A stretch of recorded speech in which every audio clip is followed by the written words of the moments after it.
Good morning, everyone. Let's get started. Please use the mic. Another Beto lecture series.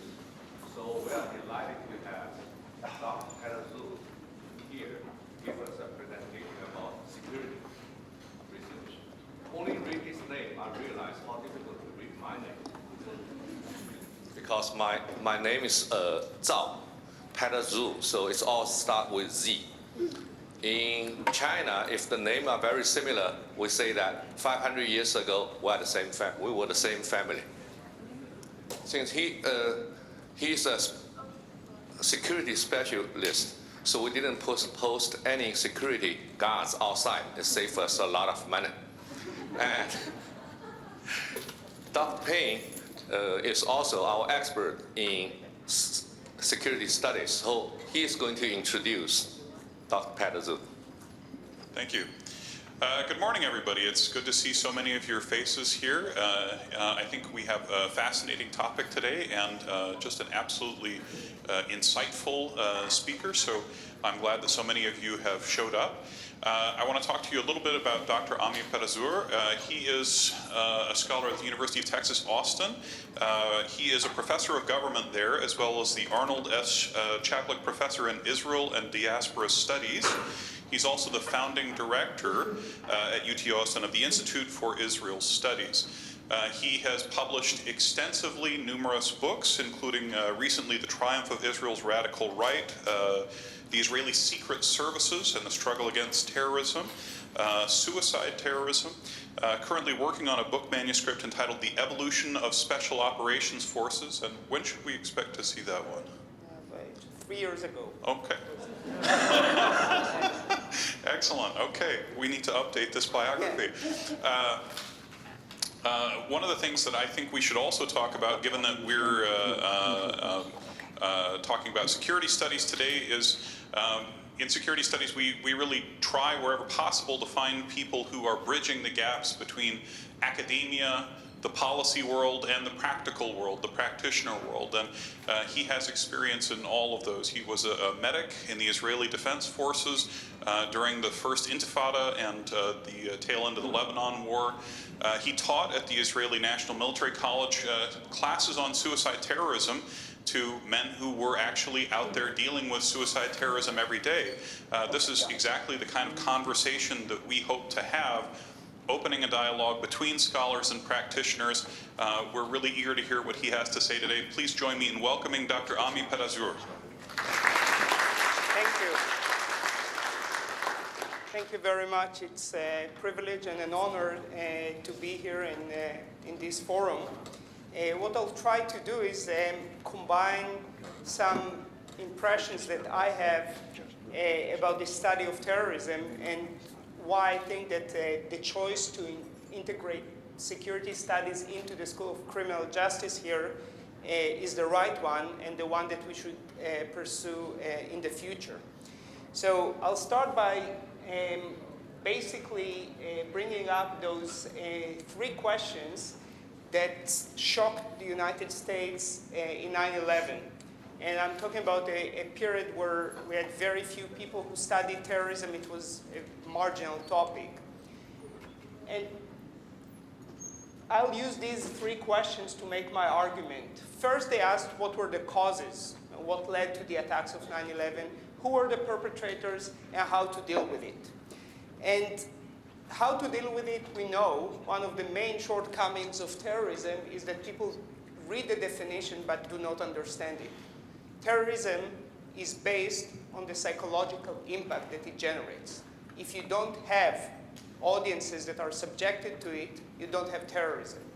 So I always ask policymakers, why instead of calling the military to advise you how to counter terrorism, don't you invite psychologists and media experts to reflect on how to mitigate this challenge?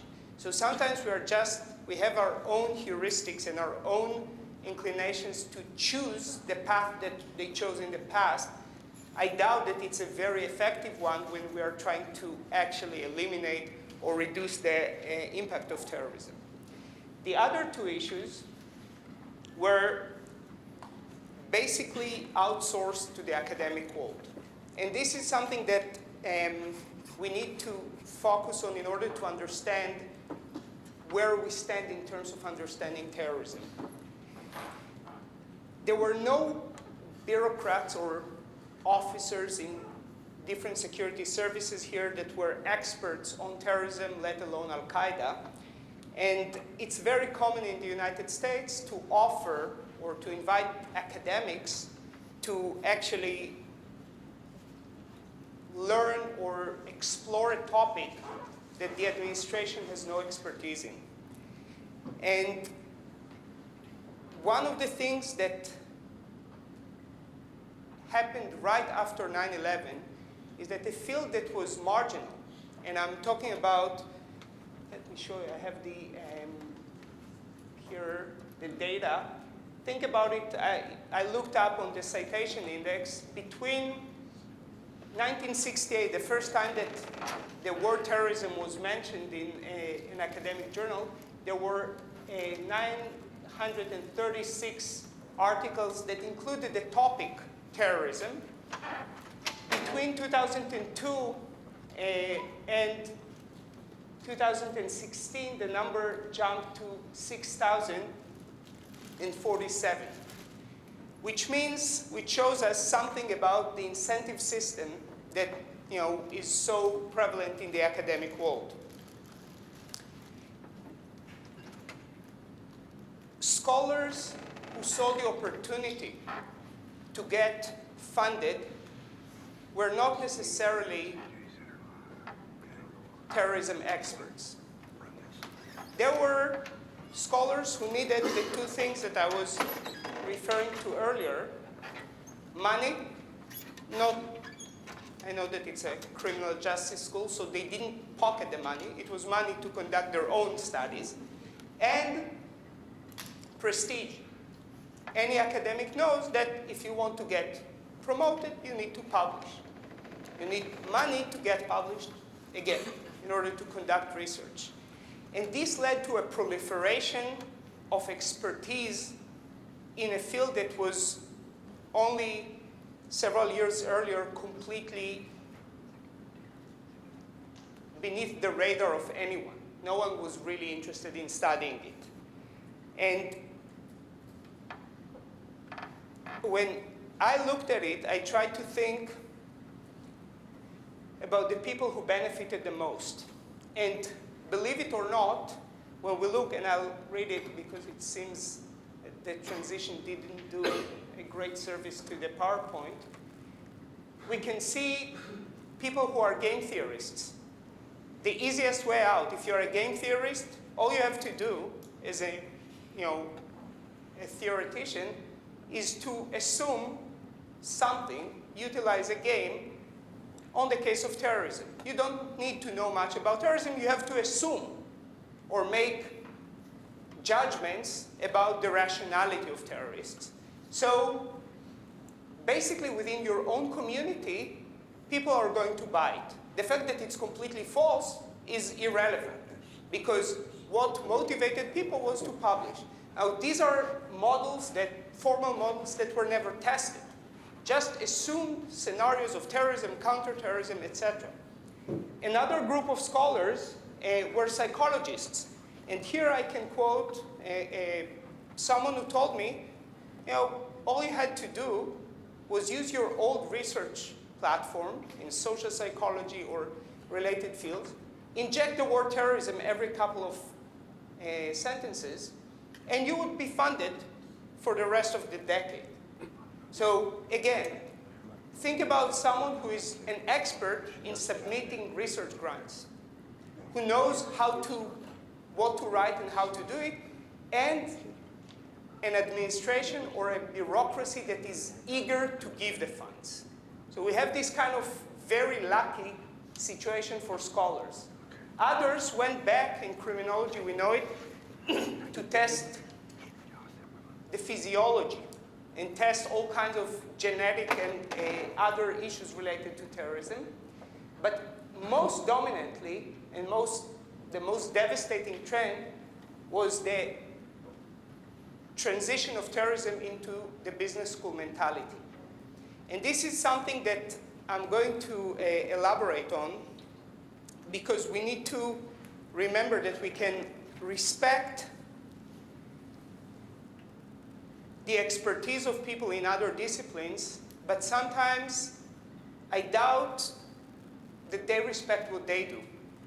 Because when we think about what happened, the most, I think, successful investment of the post-9/11 period was the START project at the University of Maryland, which is today not perfect, but the most comprehensive event data or event database that generated over 1,000 articles, academic articles by now. This would sound a little bit odd to those of you who were introduced to doing scholarly work based on an issue that generates a question and then trying to figure out the question, trying to resolve a puzzle. Here we have a reverse process where you have a data set and you have 120 variables. Now what you have to do is correlate as fast as you can and hope that these two variables that correlate and yield a significant result are actually I'm going to have to get you there in just a few minutes, but not right now. sitting well together. Because then you can go further back, ask a research question, do some quick review of the literature and get published. And this is some of the things that are detrimental. Because when we think about it, event data can tell us very little about the world of terrorism. First of all, we need to ask ourselves, where do you get the data from? And for many years, the data was extremely flawed because it was based on newspaper reports in English.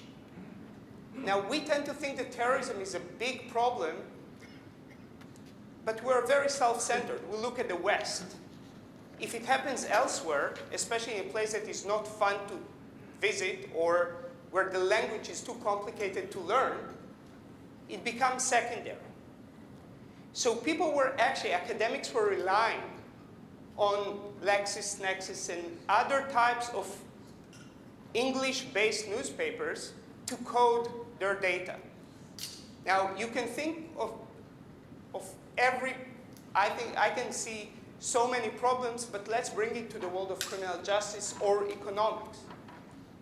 Economists are used to getting data that is really solid, much like criminologists who are working with formal official data from the state, in most cases. So you know that you don't need to worry about the quality of the data. I assume that if you want to study terrorism in the United States, you can do the same thing.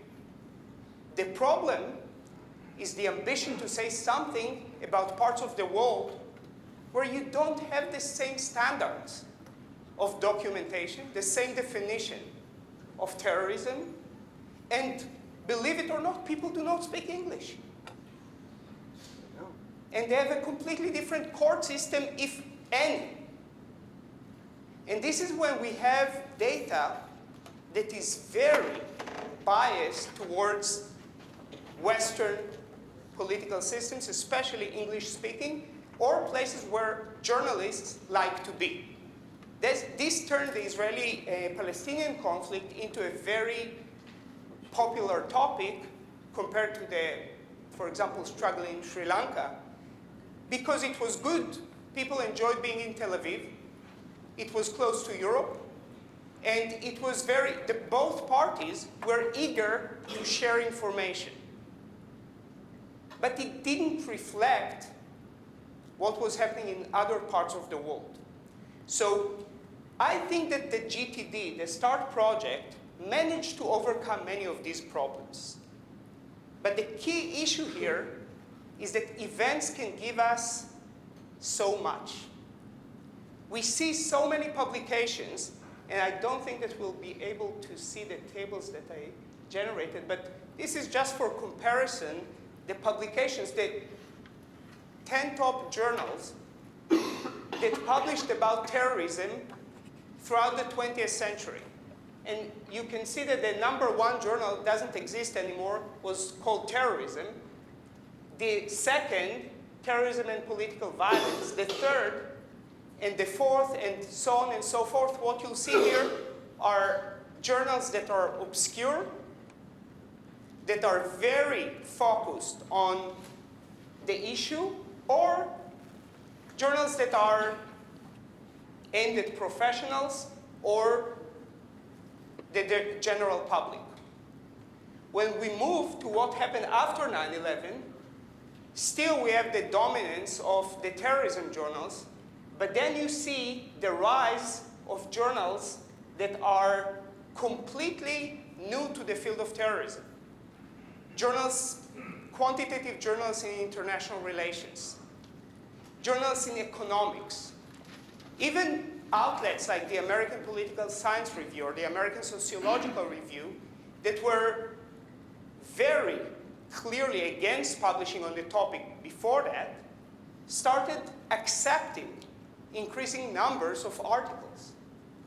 The problem was that for these empirical studies, people had very limited data. People didn't do field work anymore. It was, think about it, if you want to capitalize, and I'm not saying it cynically, people wanted to, they became curious, they wanted to learn about terrorism, but they didn't want to invest their lives in it. You're not going to start learning foreign languages. Or you're not going to start traveling to different parts of the world in an attempt to gather data. So you're going to rely on whatever is accessible. And START, in a way, or GTD, the Global Terrorism Database, provided the perfect platform. You don't really need to know anything about terrorism. You don't have to conceptualize or define it because it's already there in the database. All you have to do is hope that the variables that you correlated have not been correlated before, and that you can use them as proxies to something catchy. And what do I mean by proxy? If you want to study, I'm trying to think about, people use, for example, religion of a country as a proxy to the identity of a perpetrator. And when you're using a global terrorism database, you need to give a single value to each country. Or that's what they do if you don't want to go deeper into every conflict. And then you get very bizarre results. But they don't know that they are coding things in a very wrong way. Because then they are required to actually read what was written about that particular conflict. Alternatively, people reinvented the wheel. Many of the articles, those of us who read about terrorism prior to 9/11, knew there is a very important professor, Martha Crenshaw, who wrote seminal works, theories about terrorism, that no one stole from her. No one even bothered to read them, and they just offered them as a completely innovative thing right after 9/11. Now, it was, we can say, that one of the trends that are so prevalent today, and I'm going to discuss it in a minute, is that we don't read beyond our discipline.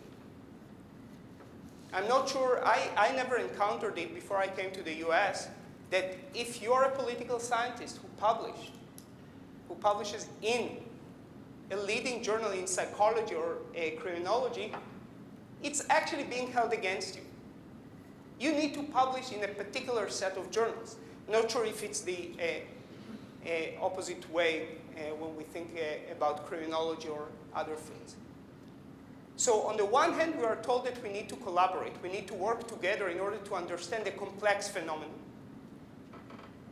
On the other hand, what we are doing is we are channeled to keep on speaking the only language that we know and the gatekeepers of our disciplines know. And this is a it's almost a wonderful parallel universe. It's academics live for the academic, indulging in the academic life, not doing anything of significance. Because if you don't read, when it comes to terrorism, theories in criminology, forgive me, you're an ignorant person. When we talk about perpetrating violence, you cannot just start from economics or from political science. It doesn't work that way. When I first wrote about suicide bombers, I used Emil Durkheim as a point of departure. I was asked by prominent scholars in other fields, who is Emil Durkheim? These are not ignorant people. They are very good at what they do. They just don't read or write beyond their own narrow discipline. And this is something that became almost an epidemic. We see how, when we are looking across disciplines, the same ideas are being recycled. And unfortunately, many criminologists today are doing what political scientists did 20 years ago. Instead of saying, hey, wait for a second, we have something to add to the table. Rather than collaborating, they are carving their own path or paving their own path to the field of terrorism. Let's accept it. There is not a single science, even not economics, that has all the answers. Although political scientists believe that something divine happens in economics departments. So this is one of the problems that we need to remember. It's not about terrorism, it's about us. It's about our ability to actually think beyond the confines of our professional trajectory. And I know that it's hard. It's very easy to come from a place where you have tenure and to preach to others what to do. But here you have an opportunity, because criminologists and people who do security studies and have background in political science can actually collaborate, can actually write together. And it's interesting because many of these works tend to be innovative, and they are being published eventually in journals like Science or PNAS, or places where most social scientists can dream of publishing. So what I'm trying to say here is that basically, if we look at it from a very realistic perspective, what do we know today, 5,000 and something articles after 9/11, about terrorism that we didn't know in 9/11? I've been dealing with this question for a very long time. There is a proliferation in the number of academic journals on terrorism. There is just, I counted 20 journals on terrorism. There is not enough important stuff to fill the journals with. When I think about an innovative idea or a study that was rigorous, important, didn't have shortcomings of the lack of theory or a lack of building on existing knowledge, we're pretty much stuck with the same questions that we had in the past. The causes, I can still hear people talking about religion as an institution, as a cause for terrorism, despite all the logical shortcomings of making such an argument. I still hear people who are saying, well, it's all about poverty. We knew before 9/11, poor people don't have the resources or the privilege of becoming terrorists. It doesn't work that way. And of course, it's very depending on the context. Another issue is, what do we know today about terrorists in terms of their profile? Basically, very similar to what we knew in the past. You can cut 50% of the population, females, because females constitute less than 2% of the overall number of terrorists. And you can focus on an age group of 15 to 25 in general. This is where you have the most active terrorists. That's pretty much it.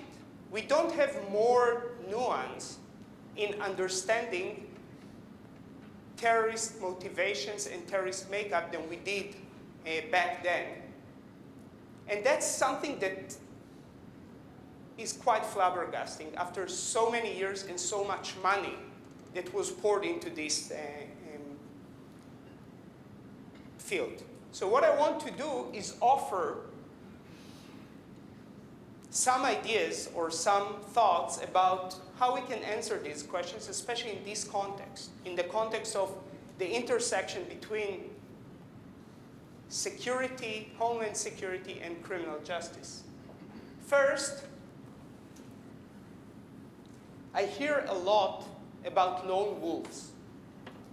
It became a very popular term in the media over the last couple of years. Ted Kaczynski was a lone wolf. That's it. Think about people who perpetrate acts of terrorism and are considered to be lone wolves. They do not live in a cabin isolated from the world. They have families, they have friends. Sometimes they share with them their agendas, their plans. Sometimes they don't. These people constitute a social network. They constitute the pack. And what happens when we see someone that we used to know behaving differently? I'm not talking about terrorism here. We get concerned. We ask them first what's going on. And if they still seem odd, we reach out to others and try to understand if they sense it.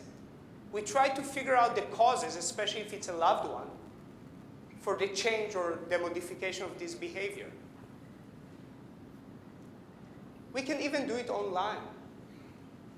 Now, we never think about, when we think about the lone wolves, we always say, well, it's impossible to see how people get, or to identify those who get radicalized online. But it is not impossible to educate the public about this process and about basically what makes people, what should make parents worried, what should make teachers, neighbors, community members concerned when they see slight changes in behavior. People do not radicalize overnight. There is a process. It could be fast, but it's not overnight. And this is something that we need to remember. We can look at the question from a different angle, not look for those with whom they radicalize, because this is hard when you're talking about the dark net or when you're talking about the 9/11 cell. The 4 main guys lived in the same apartment and were influenced by Muhammad Atta, who created this kind of almost a cult leader mentality. But we could definitely look into something that we never explored. How did their families, how other students at their departments saw them? What was going on there? So this is the easy way out for us as scholars to say, well, lone wolves are beyond our reach. And one of the reasons that it happens, again, is very bizarre academically. And I'm sure that it's not the case in criminology, but most political science journals do not like new types of statistics. They like linear regressions. If something is not linear, this is a different discipline. Life is not linear. And sometimes a method that we studied many years ago should be supplemented with new ideas. For example, network analysis. How many people who are in most social sciences know what network analysis is about? I can give you an example. I'm not going to mention the name of a prominent scholar who wrote a book about understanding terrorist networks. There was one problem. All the analysis in the book focused on the individual. So basically, when we look at networks, the unit of analysis is the tie, the line that connects two dots. The dots themselves are less significant. More traditional studies focus on the dot itself.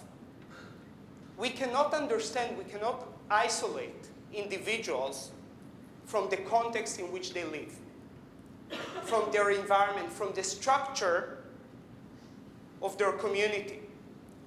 So until we become more comfortable with mixing methods, but doing it now, mixed methods is everyone is doing mixed methods without actually knowing what they're doing, because when you look into it, everyone has a different definition. But here you have two levels of analysis. You can first look at the attributes of a person as an individual, as long as you have the data, and then do the legwork and start mapping out the social ties. And network analysis provides you with indicators that can then be incorporated into regression analysis. So it's not that complicated, but it needs to be accepted by the academic community. And we know that these processes, individuals hardly radicalize on their own. When you think about pure crime, I would assume that much like using drugs, people who do it for the first time don't do it on their own. Same applies for becoming a criminal. Breaking the law, unless it's a particular type of crime, has to meet two criteria. First, you need to feel good about it. You need to feel justified. Second, back, it shows how old I am, but when I was in high school, there was a wave.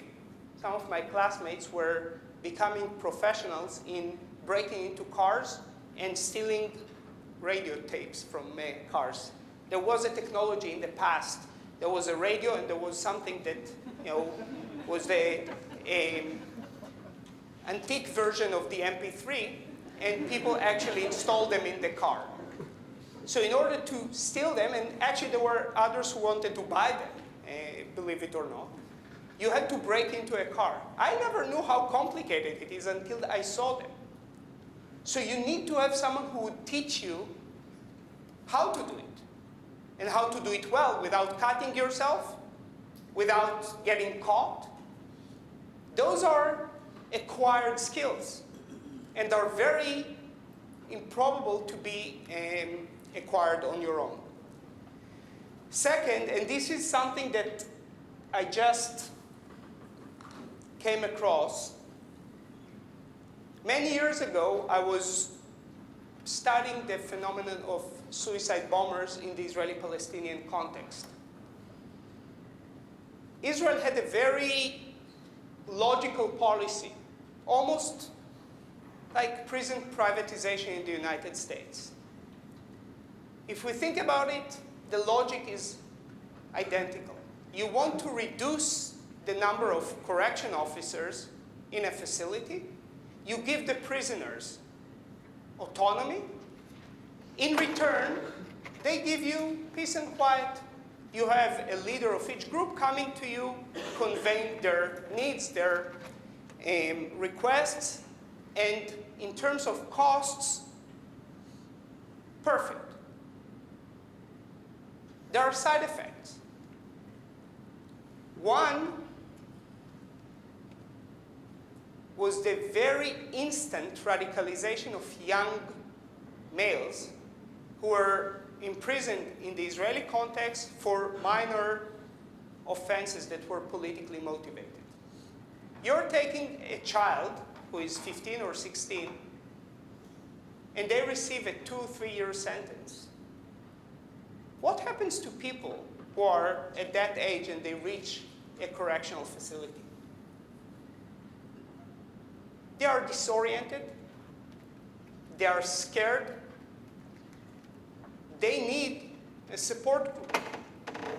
Those autonomous entities within the jail were happy to provide them with everything that they needed. They took them under their wing, and they gave them what they needed. Mostly, they gave them the sense of community, camaraderie, and they indoctrinated them. Deliberately or not deliberately, it doesn't really matter. Of course, in most cases, it was deliberate because they wanted to expand their ranks. Time after time, we saw young men getting released, getting out of jail, and within 2 weeks, perpetrating a suicide attack. This did not resonate for a long time with the prison authorities. That their system could be working, but in fact, is making the problem far worse. Now, when we think about it, I always read literature about gangs in prison in the United States and street gangs. Because when coming to think about it, think about the sociological and social psychological functions of a gang. Is it that different when you compare them to a group of, I wouldn't call them terrorists because not all of them perpetrate terrorism, but group of individuals who are engaging in politically motivated violence? Think about what we see from Daesh over the last couple of years. They release, I'm going to talk in a second about the media. They release videos that they think are extremely shocking. For those of you who study drug cartels, you know that Daesh still has a long way to go before they understand what gore is. So here, we're not talking about religious zealots, we're talking about groups with other agendas that use extreme violence and extreme signaling for their own reasons, and we have people who actually perpetrate it. I say it because the group context is complicated to learn, and it includes elements that political scientists, for example, don't like to use. Culture, God forbid, you cannot mention it. Even if it's the culture within the group, it has to follow rationality. It has to be based on gaining or the hatred of losing. It has to be something that fits the mindset of the researcher and does not require the researcher to adapt to what actually happens. To the fact that people are willing to kill and die for a gang that offers what? Identity, risk, and minimum wage. Those are questions that do not fall into our everyday categories, and therefore we are very bad at answering them. One of the things that I can tell you for a fact is the power of the group. And this was a very surreal situation for me because, as I was telling Professor Morag earlier, I had a conversation with a researcher from the Senate that is dealing with countering violent extremism. It took me about an hour to figure out what was she talking about. I know that it took us many years to define terrorism. I asked her, what is the definition of violent extremism?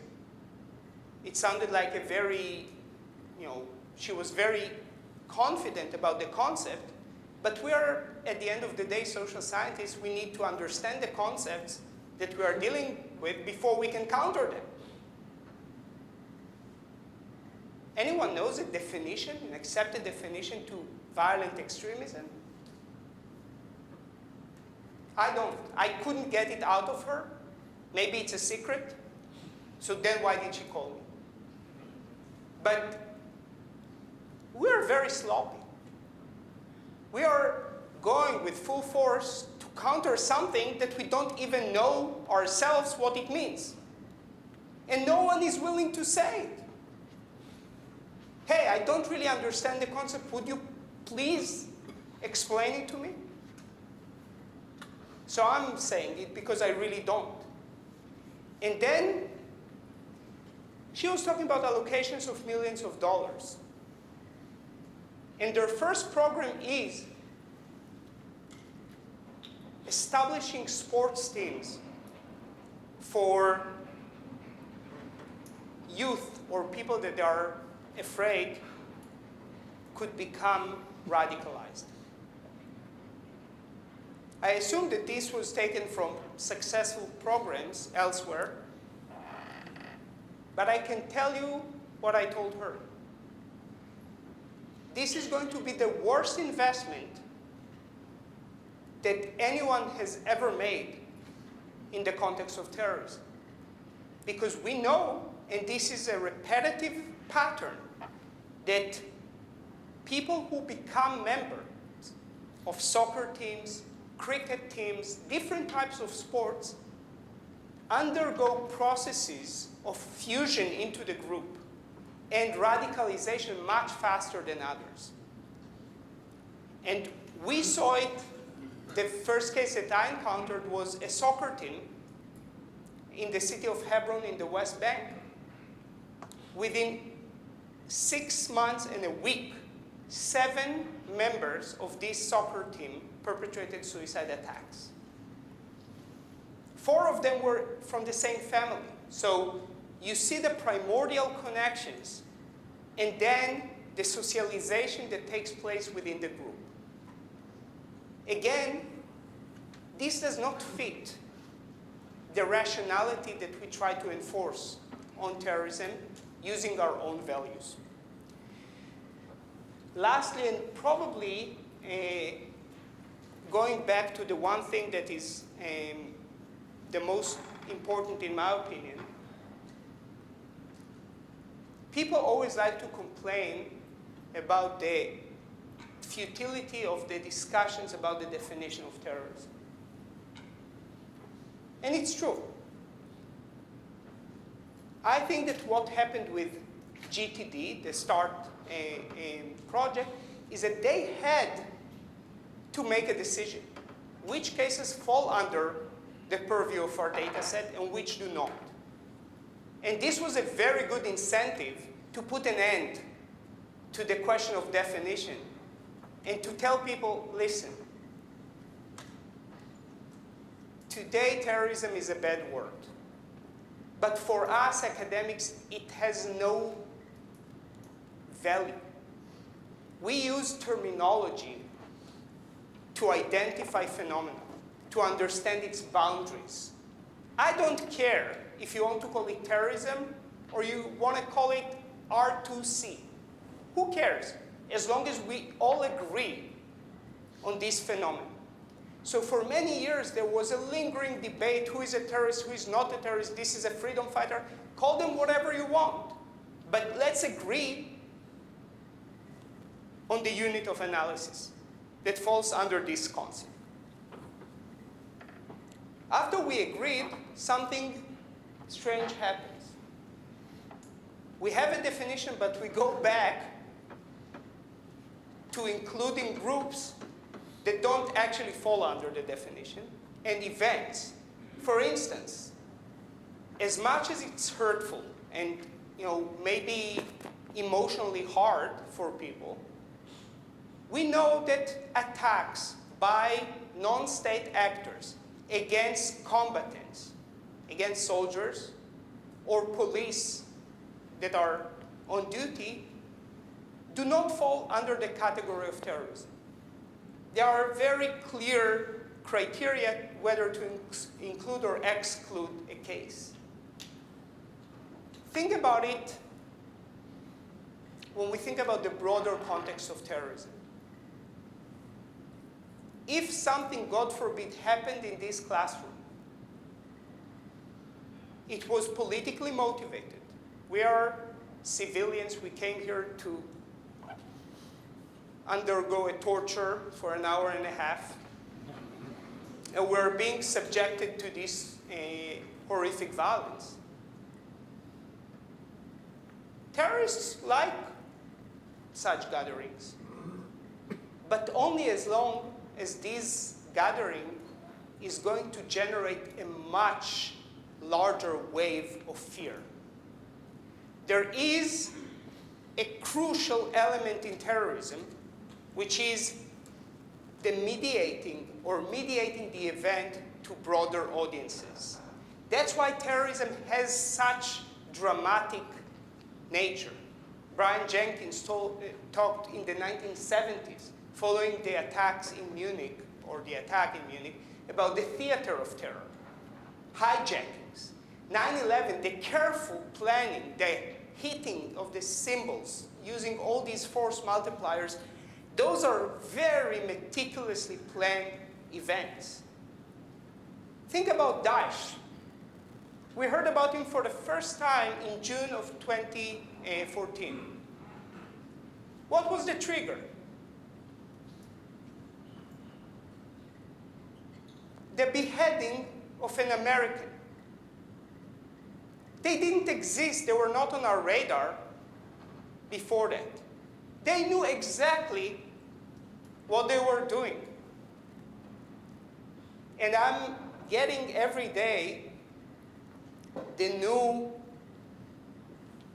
productions of ISIS. And I learned to identify their patterns. And by the way, ISIS in different places is using the same media strategy, which is brilliant. Think about what they do. First of all, they don't need to rely on media per se, like in Munich, where the attacks were aimed at a place where the whole world was watching. Back in '72, there was no internet. The Olympic Games were a focal point for the whole world, and therefore, they knew that they are going to get attention. They are going to hijack the media, not only the athletes. Today, anyone can broadcast. Now, the question is, how do you get likes? Not the way that Al-Qaeda tried. I dare you to watch a video of Osama bin Laden. You would die of boredom within several minutes, because he was very soft-spoken, and he was mumbling about religion and about his duty to carry out jihad. Who cares? When Daesh is producing a video, they aim at a particular audience. They don't broadcast, they narrowcast. They have a very clear target audience. And this target audience is not people who learn the Quran. It's people who watch Game of Thrones. and have very short attention span. They cannot watch it forever. So Daesh is not producing long, epic videos. They are anywhere from 7 to 10 minutes. And they are very slick. The camera never shakes. And they are very, in terms of art, they correspond with what we see on TV today. If anyone watched the gruesome execution of the Jordanian pilot, you can see there almost medieval uniform, and the process, everything that happened or unfolded, had nothing to do with religious symbolism. Lately, their videos are all about traitors. So you see the traitor, it's a common pattern, being led to the execution place, and then you have a flashback, the interrogation of the traitor, how this person was, approached by the security services and what, the damage that he has done. And then you have this repeating slow motion shots of the execution itself. What flabbergasted me when I was reviewing the literature is the fact that only 2% out of the articles that were published after 9/11 were in media-related journals.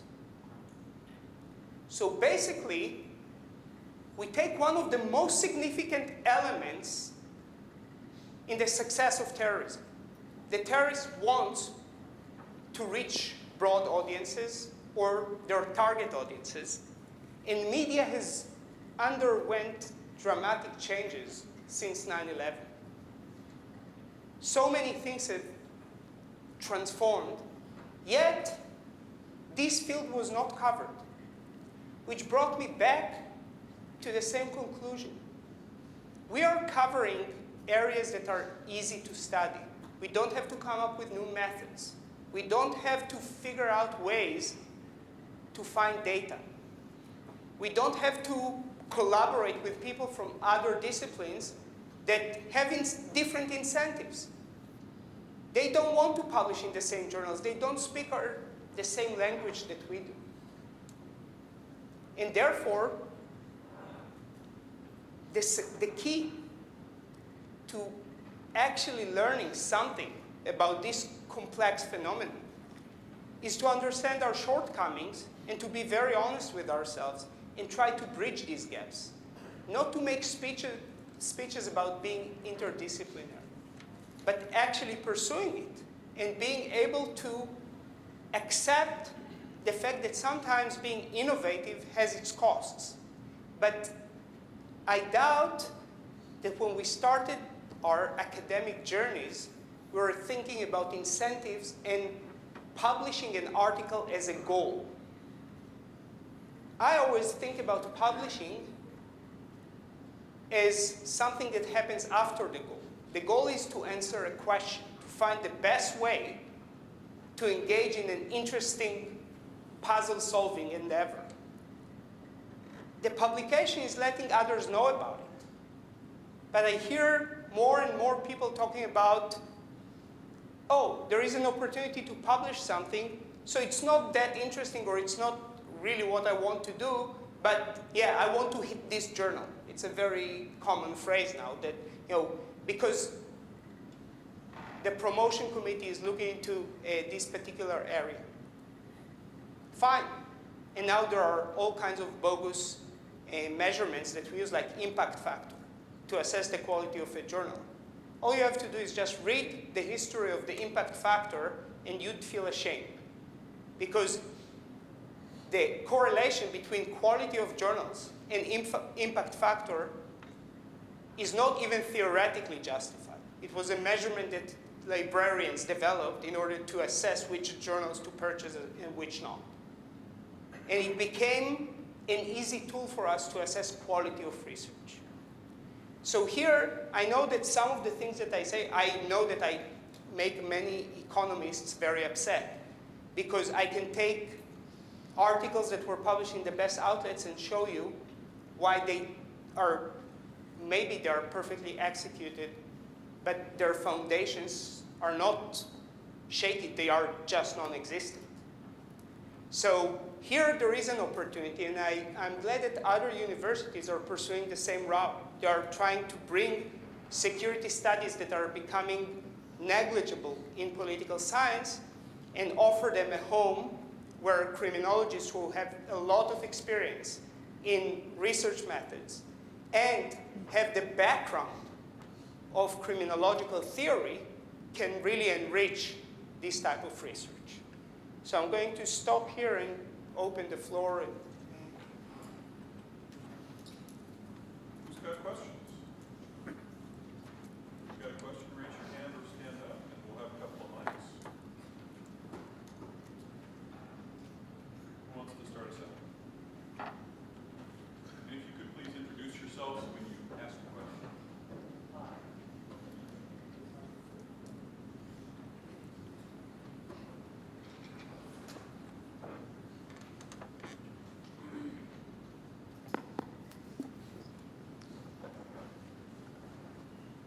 I'm Russell Lundberg. I am a professor in the Department of Security Studies here.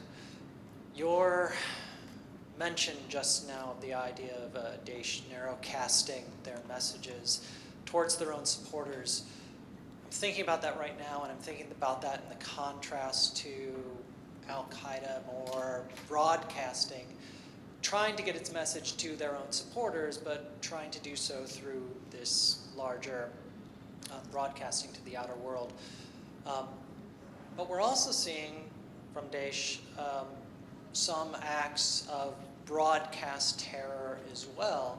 Have you given any thought to why that single organization might do both broadcasting and narrowcasting?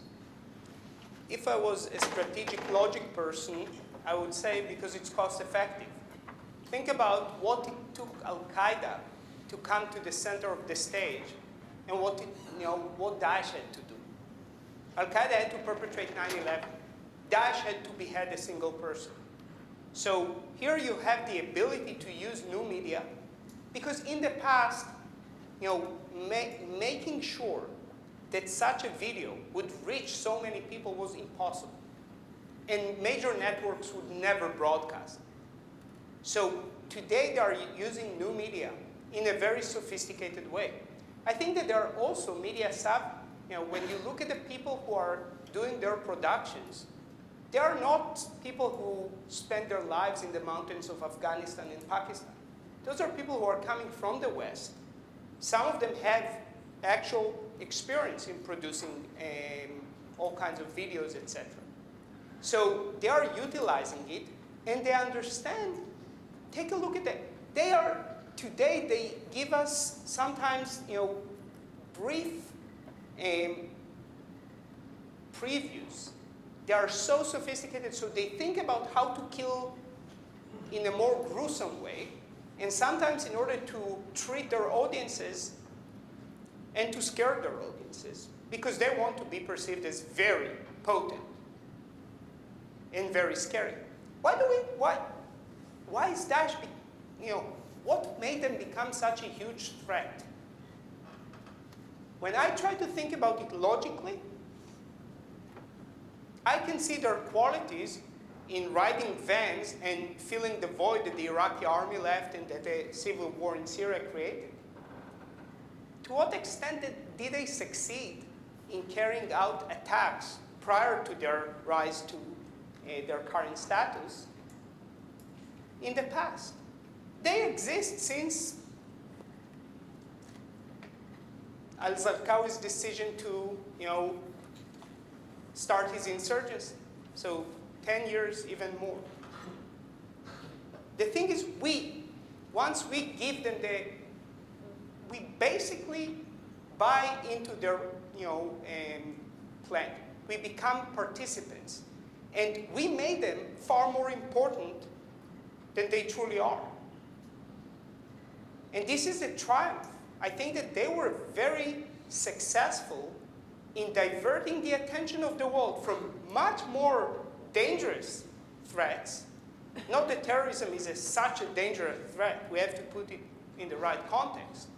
But they became the #1 enemy without doing much. So they are very good at making the maximum at very minimal risk or planning with the resources that they have.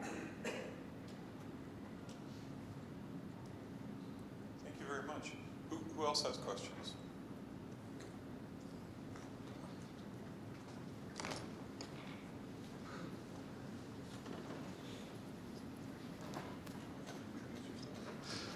My name's Daniel Carvinson. Check. My name's Daniel Carvinson. Too close. Back it off. Oh, okay. Anyway, my question is, do you know if by chance these terrorist organizations work with each other, or things like the cartels or any other things that they may be able to collaborate with? Do you know if they actually do that? Because I'm working on a project involving the Sinaloa cartel. I was just wondering if by chance these different organizations work with each other. No, it's a good question that requires a lot of, thinking and research. Because when you think about working with each other, back in the 1970s, there were terrorist groups and organizations. I try to avoid this term because it means when we say organization, we think about bureaucracy. Not all terrorist groups are highly bureaucratic and highly organized. So we can refer to them as groups or networks or whatever in order not to confine our own perception of them to a concept that is very limited. In the 1970s, it was easy for Marxist groups to collaborate. They shared an ideology which was almost identical, and they saw the advantage. If you have a group of Europeans attacking in Asia and a group of Asians attacking in Europe, this is a perfect way to throw the intelligence agencies off your, completely disoriented. Today, I would say that in general, groups collaborate, people collaborate to the extent that they need it. Sometimes some groups need something and they are willing to put aside differences. And the next day they can have a fight. One thing that happens to us a lot is a deterministic thinking. For example, that there is a struggle in the Arab world or in the Muslim world between Sunnis and Shias, and they will always be enemies. This is something that makes sense to us because it helps put order in a very chaotic situation. But what do you do when you share with people the fact that the major supporter of Hamas, a Sunni organization that was an offspring of the Muslim Brothers, enjoyed the support of Iran for many years and probably will enjoy it in the future because it serves the interests of Iran and their interests, and they don't hate each other so much. Or you don't have to love one another in order to do business together. So these things happen, and I think that the most important thing to remember is that unless you're adversarial and you fight each other, there are very few cases where people would never, under any circumstance, collaborate. And especially if you're a sub-state actor that needs resources and sometimes things that you don't have and the others do. Thank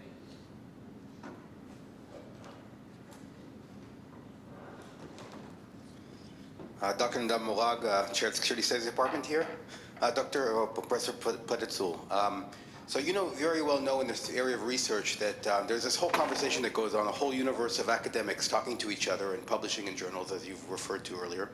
And then there is another universe of practitioners, policymakers, senior officials who actually do counterterrorism or engage in other aspects of dealing with terrorism. How do you bridge the gap in the conversation so that A, the academics are relevant and the policymakers can be informed by what the academics do? That's a great question. I think that it's far more common in the US than elsewhere to actually have people who serve for a while as policymakers or in different capacities and then go and become academics, and they make these transitions. So in this respect, it's good, definitely compared to the place that you and I are coming from. However, the problem here that I encountered is how do you deal with people who are important? Important people are busy and important, and they know that they are important. So they don't have the time to listen to an academic that would say, listen, it's a complicated issue, let's start breaking it to its pieces. They don't have time. And sometimes they just feel that they know the answers and that there is one way to look at it. And that's why theories, like the theory of the strategic logic of suicide terrorism, are so popular. They give you the best of the best in a single sentence. So who cares if it's not really the case? But the argument is so catchy and is so, sensible that policymakers love it. It's very much like the democratic peace theory. You have people pitch it in a very coherent way, and that's what we love. When we see academics on TV, we mostly turn to a different channel because we know that it's going to get boring. But then you have those who have the right attributes, who know how to appear on the media, and they do the same. They have a sales pitch. And these academics have to be very convinced in their own genius and their own theory. And I think that this is where the problem becomes, could lead to a disaster. If we have policymakers who are important and academics who think that they are important and lost the ability to ask questions and question themselves over and over and over again, because this is what we are paid to do. We are not paid to preach. We are not paid to give answers. We are paid to teach people how to ask questions. And that's when it's almost the pace of the policy world and the pace of the academic world are so different. We need to take the time to contemplate, to come up with a research design. When people, and this is what happened after 9/11. The first book that was published on Al-Qaeda was completely fabricated. First to the last page, all inventions of the author. But it was the best-selling book on Al-Qaeda. Then you had a study in Israel that was debunked by everyone. A very prominent scholar that both you and I know went and interviewed failed suicide bombers in jails. They lied to him. They actually stated it in every platform that all these studies, they were just telling him stories. Just because they knew that his project was supported by the IDF and he was affiliated with the intelligence agencies. Do you think that it bothered, one of the most prestigious presses to publish his work? So this is what's happening. I think that we need to stay in an inquisitive mindset and maybe approach policymakers when we really have something to say. And I'm sure that there are many people here who were asked to talk on TV or on the radio. And whenever I'm asked, I'm asking the people, but why me? You asked me about a topic that I've never studied. What qualifies me to answer it, and why should my answer be better than anyone else's? But sometimes when we have a study, something new, interesting, I'm happy to share it. The question is, how do we remain, humble enough to understand that the fact that, every now and then we have something meaningful to say doesn't mean that we always have something to say. Thank you very much. Who else has questions? Awesome. I'm going to take the privilege of asking one myself then. Dr. Pedahzur, one of the most interesting things to me that you talk about is the relationship between terrorist organizations or terrorist groups or even individual terrorists and the media. And you talk today about how they really stand in between the terrorist and the message, the audience, right? Bringing the message to that audience. And in this day, we have the ability, as you said, for any person to find an audience, for any person to serve as that force multiplier, that audience multiplier. I'm wondering if you have thoughts about the role of the individual in the era of social media and our responsibilities compared to the responsibilities of professional media organizations. Because I don't know that we have anybody here representing CNN, but we have lots of people who have a social media presence right here in our audience. So I'm wondering if you could talk about those responsibilities of the individual in the age of social media. So my first response is oy vey, because of the presence of, it's a good question. One of the things that when I think about what terrorist groups are doing, I always think about Mad Men, about the ability to keep on selling cigarettes after it has been proven that smoking causes cancer. This is a work of genius, trying to sell something. What is smoking if not committing an act of suicide? Once you know that smoking causes, not correlated with, but causes death. Still, for many years, advertisers managed to sell these things, and they wrap them in different, they offer different images. Now, I would look at what did the Cancer Society or what did doctors do to counter these campaigns, and to what extent it was successful, because we see ups and downs in levels of smoking. So we need to think about the closest possible scenario. And of course, today, it's much harder to control it. I know that there are people, I don't know how it happens, that become media hubs. When we talk about networks, we know that some people have these followers, and therefore they are very valuable, because when you manage to send something to them, it's a matter of seconds till thousands of people get exposed to it. So if you think about it from the perspective of a security agency, the most important thing is to identify those hubs and to see what can be done in order to, actually restrain them. But I doubt that in open democratic societies you can do it. You can do it, through cyber, but I'm sure that they will overcome it. The thing is that it's really a question of, in the past there were many networks that I think assisted terrorism. It was one of the things that is, and correct me here if I'm wrong, I remember the days after 9/11. Initially, they had nothing to say the first day because they didn't know anything. But for 3 days, they never went back to broadcasting, their normal programs. And I asked myself why. They didn't say anything new. But it was a very pivotal moment. I'm sure that not everyone was cynical, but terrorism sells. Think about horror movies. This is not the most evolved genre in, art.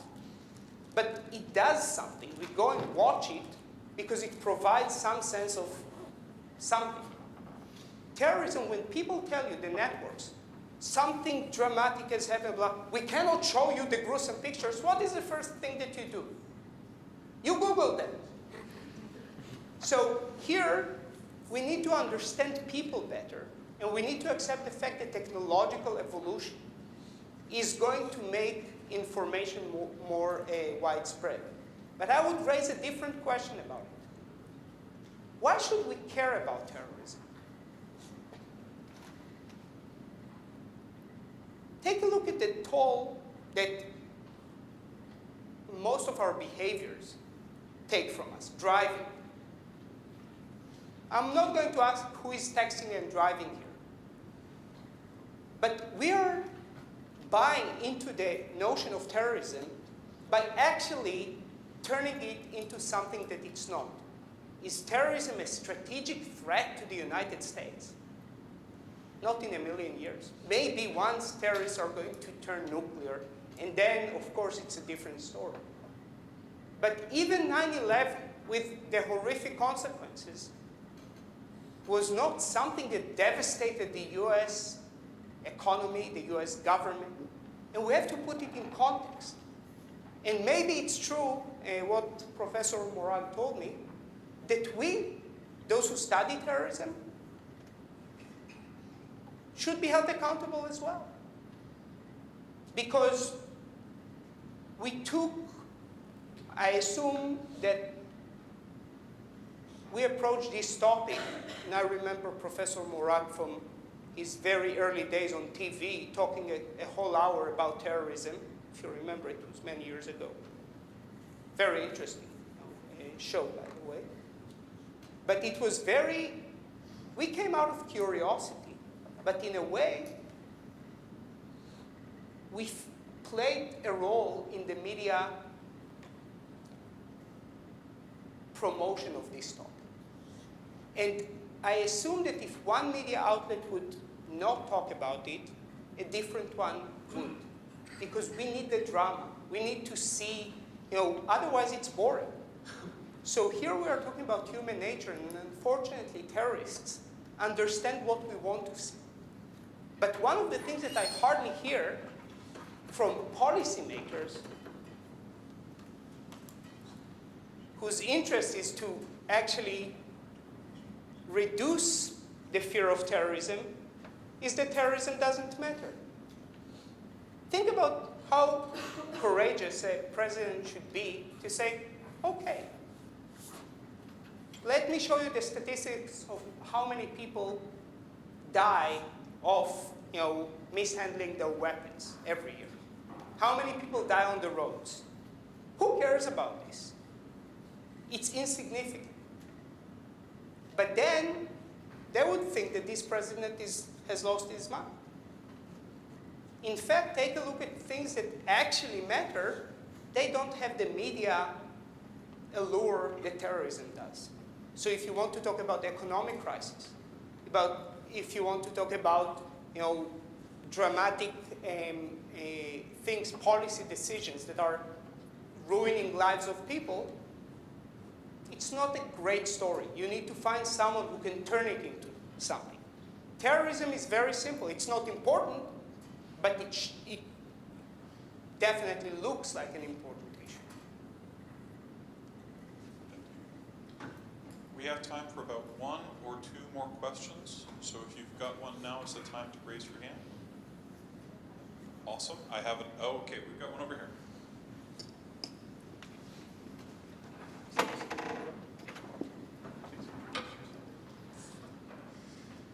Hi, my name is Stephanie, and I'm wondering what kind of counter protection we can use or countermeasures to prevent terrorism, since they are prevalent and they can't be rid of, as you said, gang activities.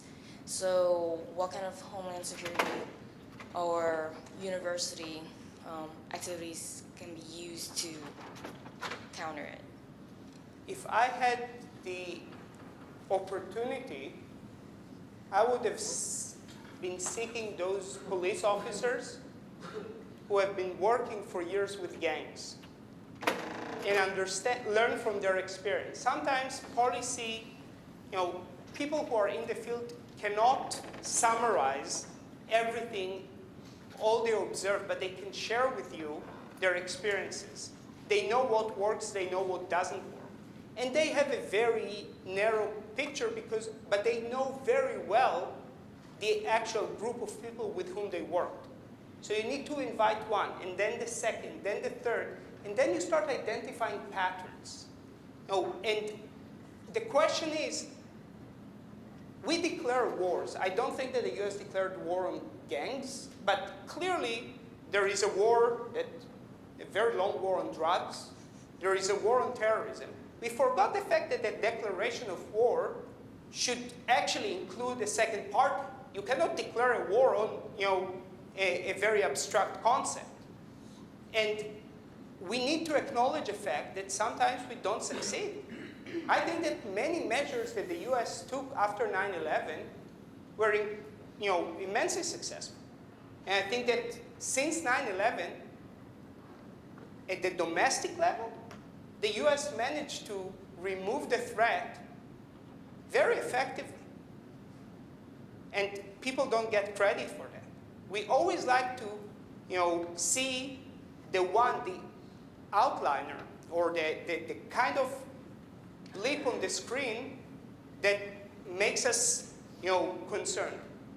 We need to understand that sometimes measures that are being taken actually work, but we cannot expect, and this is maybe a point that people should remember, we expect law enforcement to provide us with 100% security. At the same time, we want them to provide us with 100% freedom. Doesn't work. So our level of expectation when it comes to terrorism tend to be exaggerated. I think that what we've seen, and we can analyze it day by day, year by year, and test different measures, was a success story. I think that the US is far better in countering domestic terrorism than France, let alone other countries in the world that have terrorism threatening the very foundations of the regime.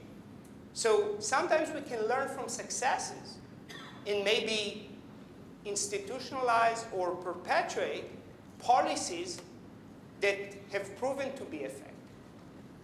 But I do think that it's always good to challenge ourselves and correspond with people. Maybe counter-terrorists can teach gang experts how to disrupt a gang structure, who to target for imprisonment, how do you remove a hub or a major actor and bring the network to a collapse. This is something that happened extensively in the war against terrorism. Okay, we have time for one last quick question. Hi, I'm Kevin. My question is, since terrorist groups are using the internet and social media to radicalize new recruits, like ISIS and stuff, is there a good balance between security and also liberties and freedom, since internet censorship is kind of like an issue from time to time? Is there like a good balance where the public would agree on? It's a good question. I think that, first of all, what we have in democratic societies, especially in the United States, is the Constitution. And it's going to be almost impossible to override principles like freedom of speech. But there is a realm that we hardly talk about, and this is the realm of civility, where you and I decide that some things should not be regulated by the state. That when we engage in an academic debate, there are rules to this engagement. There are boundaries on the language that we use. And we can use, as a society, very powerful sanctions against those who abuse the rules. So I don't think that this is the role of a state, especially a democratic state, to limit freedoms. But I do think that if you see a neighbor, a son, a friend radicalizes, there is nothing wrong with telling the authorities, hey, something here doesn't add up. Because at the end of the day, what you do is you help this person and you help many others. So here we have to think about our responsibility and about non-governmental organizations, not only in the sense of protecting the rights of particular groups, but also protecting the fabric of life in a democracy. And this is, I would find it very concerning to see a decrease in liberties. The choice to live in a democracy is a very important one. And I think that this is the ability, by the way, to spread your opinions is something that has a lot of value. I once experienced a movement, talked to activists who were outlawed, a political group, and had to go underground. It had it was a lose-lose, because first, they kept on operating, but now they were clandestine. No one could follow their activities. Second, you used a very draconian measure that undermined the foundations of your own regime. So I do think that we have to accept security threats and intolerant and obnoxious people and views as part of living in an open democratic society. And we don't have, one of the fears that people have all the time is that Hitler, took power in democratic means and see what happened. Okay, it was a long time ago. Most democratic regimes were overthrown by military coups. So we are always fixating on this example because of its catastrophic consequences. We cannot avoid everything, but we need to use common sense and judgment, and we need to fill the voids that if the state would fill it, it's going to be far more harmful than helpful. I want to thank all of you for coming out and joining us today. Thanks for coming, for listening, for questioning. And I want to reiterate something that Dr. Pedahzur said, that we in academia learn a lot from people who are out there in the field. So for those of you who are not planning on an academic career, please stay engaged in this conversation with us and keep us honest. Please join me in giving a hand to Dr. Pedahzur.